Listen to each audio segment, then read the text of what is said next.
Years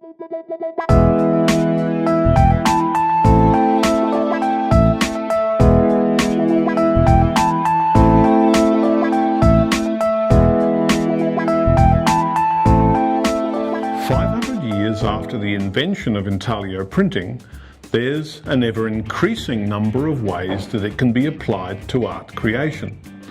Despite this, the traditional method for making a linear mark is still being used. This technique, called hard ground, is when lines are drawn onto a metal plate with a needle point tool called a scribe, through an acid resist and then etched in acid. Remember that when working in the print studios, you need to wear appropriate clothing and enclosed shoes. When encountering hazardous processes, students must wear additional PPE. For grounding, you will need both nitrile and heat-resistant gloves. A hard ground is solvent-based and made from ingredients that include bitumen and beeswax. Because of this, it resists an acid that's mixed with water. There are other resists like soft ground, which are made from essentially the same ingredients, but with the addition of tallow to produce textural effects or lines that resemble pencil. Grounds are traditionally applied with a hot plate. The grounding hot plate is turned on at the power point, then a switch on the left of the hot plate, and then finally by turning the temperature dial to 3. Rather than turn the dial higher, allow the hot plate to warm up slowly for about 10 minutes.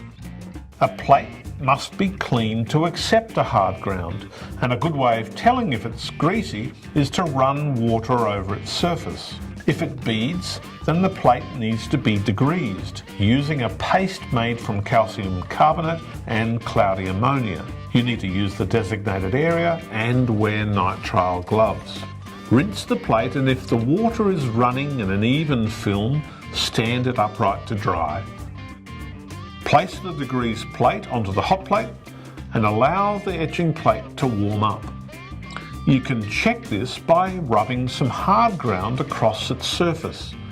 If the ground runs freely, then apply a generous amount of it onto the plate.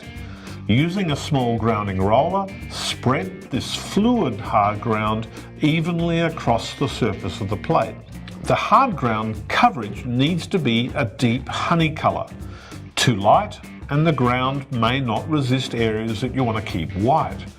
Too dark and it will be difficult to draw through. Once complete, carefully remove the hot grounded plate and place it on a bench to cool. Use a glove to protect your hand from getting burned. When the plate is hot, the ground will be shiny, and as it cools, it will turn matte. When cool, you can touch the surface of your ground on the plate. If you're using a soft ground, the same process applies. Once a soft ground is dry, you can't touch it, as the ground will lift off. Please don't cross-contaminate the grounds. So use the clearly labelled soft ground roller when applying a soft ground only. The plate is now ready for drawing.